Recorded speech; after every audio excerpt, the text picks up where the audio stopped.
हरे कृष्ण, आप सभी का स्वागत है फिलोसॉफिकल सीरीज में। मैं हूँ श्री चैतन्य चंद्र दास। तो ऐसा एक बार हुआ, एक जो चोरों के राजा थे, सरदार थे, उन्होंने अपने बच्चों को बुलाया और बोला कि देखो, हमारा जो पेशा है, जॉब है, हमारा चोरी करना परंपरा से आ रहा है। हम चोरी कर रहे हैं, हमारे दादा परदादा, उनके दादा परदादा सब चोरी करते थे, ये खानदानी पेशा है हमारा। तो ये जो परंपरा है हमारी, जारी रखना, चोरी करते रहना, इसको छोड़ना नहीं। और एक बात हमेशा याद रखना कि जब भी जहाँ पे भागवत कथा होती है, कृष्ण कथा होती है, वहाँ पे बिल्कुल मत जाना, कभी भी नहीं जाना गलती से भी। तो ये वो बोल देते हैं अपने बेटों को। तो फिर ये जो बेटा होता है बाद में थोड़ा बड़ा होता है और फिर वो भी चोरी करने लगता है। तो एक दिन होता है ऐसे है कि ये जो उनका बेटा होता है, जब जवान होता है, तो वो एक बार चोरी करते करते पहुंच जाता है राजा के महल में ही, और राजा के महल से कुछ तो चोरी करके भागने लगता है। जब वो भागने लगता है, तो उस समय एक व्यक्ति जो है राजा के महल का, एक सिपाही देख लेता है इस व्यक्ति को, उसका चेहरा थोड़ा बहुत देख लेता है, अरे इसने चोरी की, राजा के महल से चोरी की। लेकिन तब तक ये व्यक्ति भाग जाता है। तो फिर जो बोलते हैं सिपाही कि आपके महल से एक व्यक्ति चोरी करके चला गया, कुछ तो बहुत ही मूल्यवान चीज चोरी करके चला गया। तो ये जो व्यक्ति जब भागता है, जब चला जाता है चोरी करके, तो एक सैनिक उसको देख लेता है। फिर राजा को बोलता है, राजा पूरे शहर में बोलता है कि ढूंढो इसको, इस चोर को। तो अलग अलग व्यक्तियों को पकड़ के लाते हैं और फिर सैनिक बोलता है, हाँ शायद इसी ने चोरी की है, ऐसा शायद मुझे दिख रहा था, इसका ही चेहरा दिख रहा था, ये व्यक्ति का। तो राजा बहुत गुस्सा होता है, क्या तुमने चोरी की है मेरे महल में? तुमने मैंने चोरी नहीं की।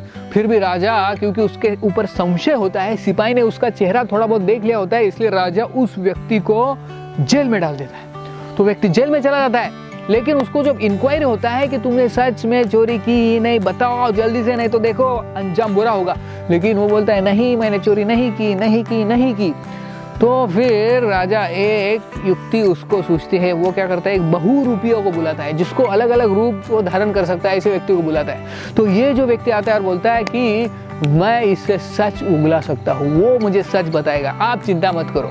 तो ये जो बहुरूपिया होता है, अलग अलग वेश धारण करके जाता है। तो वो क्या करता है, रात के समय वो दुर्गा देवी का वेश धारण करता है, ऐसा कॉस्ट्यूम पहनता है दुर्गा देवी जैसा, और फिर इस जेल में इस व्यक्ति के पास चला जाता है रात के समय।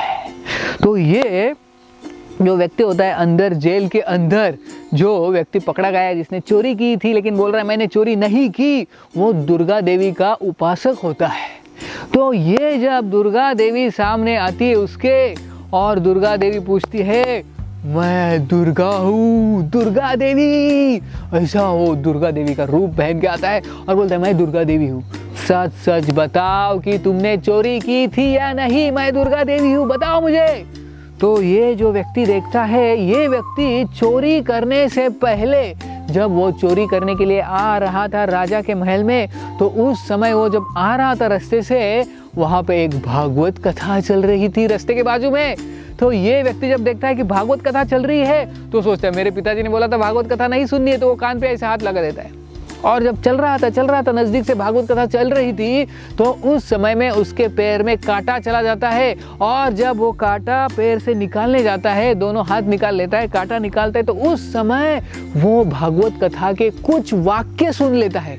तो कुछ वाक्य जब वो सुन लेता है, तो वो वाक्य उसके कान में चले जाते हैं और वो याद रहता है उसको। तो उसने भागवत कथा में सुना था कि जब देवी देवता इस पृथ्वी पे अवतरते हैं, देवी देवता इस पृथ्वी पे आते हैं, तो देवी देवता, वो देवी है देवता, वो कैसे समझना चाहिए, वो जो देवता है, वो जो देवी है, वो जमीन पे पैर नहीं रखते। स्वर्ग के लोग जब जमीन पे आते हैं इधर, तो वो जमीन से थोड़ा सा ऊपर रहते, हवा में रहते, हवा में, वो पैर टच नहीं करते नीचे। ये पहला सिम्टम है। दूसरा सिम्टम है कि वो जो है, उनकी आँख कभी झपकती नहीं है, उनकी पलकें बंद खुली ऐसे हमारे जैसे नहीं होती, उनकी पलकें हमेशा ओपन रहते हैं। तो ऐसे वो उनका दूसरा सिम्टम है। और तीसरा सिम्टम है कि जो देवता होते हैं, उनकी परछाई कभी गिरती नहीं, उनकी परछाई हमारे जैसे गिरती नहीं देवताओं की, क्योंकि वो देवता है, तो उनके कभी आँख पलक झपकते नहीं, उनकी परछाई गिरती नहीं, और वो जमीन को कभी टच करते नहीं। ये तीन चीजें उस चोर ने सुन ली थी, और फिर वो चला जाता है। फिर जब ये जेल में आता है, तो वो देखता है ये दुर्गा देवी जो है, इसके पैर तो जमीन पे टिक रहे हैं, हवा में तो नहीं उड़ रही है ये। और दूसरा चीज, इसके तो आग बंद चालू हो रहे हैं। और तीसरा, जो रात के समय दिया था, उस दिए में वो देख रहा था कि इस दुर्गा देवी की परछाई भी पड़ रही है। तो इसका समझ में आता है कि ये दुर्गा देवी नकली है, ओरिजिनल दुर्गा देवी नहीं है। तो ये जब दुर्गा देवी पूछती है इस चोर को कि सच बताओ तुमने चोरी की है नहीं, तो ये चोर बोलता है नहीं, मैंने चोरी नहीं की है। तो फिर बाद में वो दुर्गा देवी जो बहुरूपिया होती है, वो अगले दिन राजा के पास जाता है वो व्यक्ति और बोलता है, देखो ये व्यक्ति सच बोल रहा है, इसने चोरी नहीं की है, उसने मुझे बोला है, मैं दुर्गा देवी का रूप लेके गया था, तो उसने मुझे सच बोला है, मुझे झूठ नहीं बोलेगा, तो इसको आप छोड़ दो। तो राजा बोलता है ठीक है। तो क्योंकि उसके ऊपर संशय ही था सिर्फ, तो फिर राजा उसको छोड़ देता है। और वो चोर जब, जिसने कि एक्चुअल चोरी की होती है, वो जब जेल के बाहर आता है तो सोचने लगता है, देखो मैंने भागवत कथा में सिर्फ कुछ क्षण मैं भागवत कथा सुना, हालांकि कुछ 10-15 सेकेंड मैंने सिर्फ भागवत कथा सुनी थी, कुछ समय के लिए भागवत कथा सुनी, तो मैं इस जेल से, राजा के जेल से बाहर निकल गया, सिर्फ कुछ समय भागवत कथा सुनी। तो अगर मैं बहुत समय तक भागवत कथा सुनूंगा तो मैं इस भौतिक जगत के जेल से ही बाहर निकल जाऊंगा, तो भागवत कथा तो सुननी ही चाहिए। तो तब से वो चोर जो है भागवत कथा सुनने लगा और बहुत शुद्ध हो गया। उसने चोरी छोड़ दी, सारे परिवार को भी बोल दिया कि चोरी छोड़ दो, और भगवान का भक्त हो गया। और बाद में इस जीवन के अंत में इस भौतिक जेल से छूट गया। तो अगर हमें इस भौतिक जेल से छूटना है तो भागवत कथा या कृष्ण कथा सुननी चाहिए। जहाँ पे कृष्ण कथा है